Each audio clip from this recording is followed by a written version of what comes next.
This video will explain the fallacy of argument against the person. An argument against the person always involves two arguers. One of them advances, either directly or implicitly, a certain argument, and the other then responds by directing his or her attention not to the first person's argument, but to the first person himself.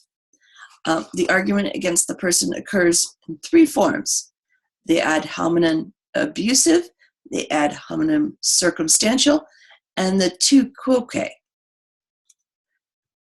In the ad hominem abusive, the second person responds to the first person's argument by verbally abusing the first person. The ad hominem circumstantial begins the same way as the ad hominem abusive, but instead of heaping verbal abuse on his or her opponent, the respondent attempts to discredit the opponent's argument by alluding to certain circumstances that affect the opponent. And in the tu quoque fallacy, it's also known as the you too fallacy, begins the same way as the other two varieties of the ad hominem argument, except that the second arguer attempts to make the first appear to be hypocritical or arguing in bad faith.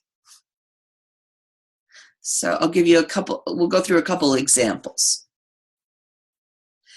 So before he died, poet Allen Ginsberg argued in favor of legalizing pornography. So that's the argument that's being responded to, Allen Ginsberg's argument in favor of legalizing pornography. But Ginsberg's arguments were nothing but trash. Ginsberg was a marijuana-smoking homosexual and a thoroughgoing advocate of the drug culture. So this is an example of ad hominem abusive, because instead of actually giving reasons why Ginsberg's arguments were nothing but trash, the argument instead just attacks Ginsberg as a human, as a person, and in a way that has nothing to do with his argument. It has no relevance to his argument. It's just sort of given as a reason why he couldn't make a good argument. But that's not the case. That's not really relevant. The second one says, the Dalai Lama argues that China has no business in Tibet and that the West should do something about it. But the Dalai Lama just wants the Chinese to leave so he can return as leader. Naturally, he argues this way.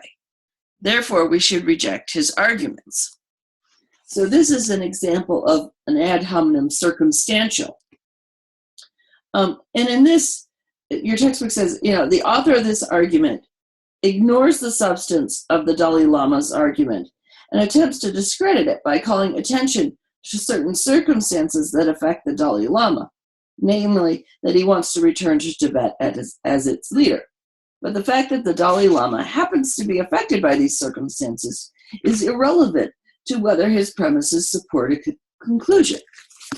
So all of that, I think, is good in terms of this particular argument, because of the reputation of the Dalai Lama and because of the history of what China has done in Tibet.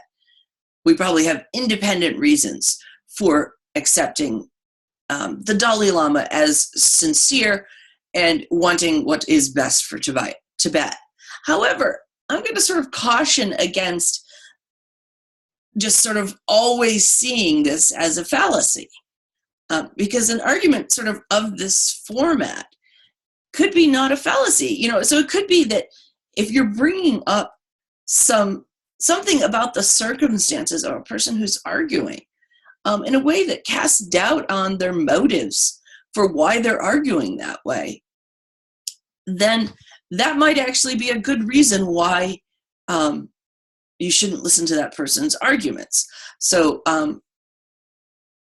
for example, if Donald Trump makes an argument that we should go, as he has most recently, that we should go forward with the Dakota Access Pipeline, and somebody responds to his arguments by pointing out that we shouldn't listen to Donald Trump in this because he has significant business interests in this pipeline. And so there's a conflict of interest, and that, make us suspicious of his arguments. Supposing he actually gave us one, which I don't think he has.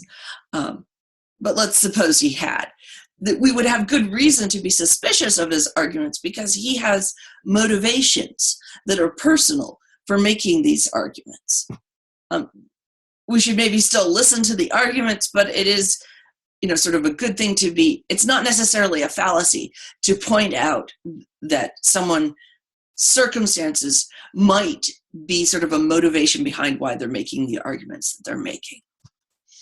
So you should assess these kind of arguments very carefully.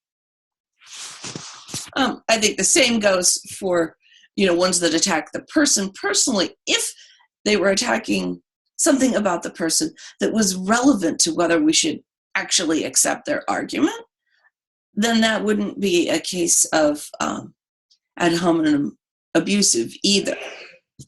Although it might depend on sort of how far we go in attacking the person, sort of how much, and, was it at a level that was necessary in order to refute their arguments.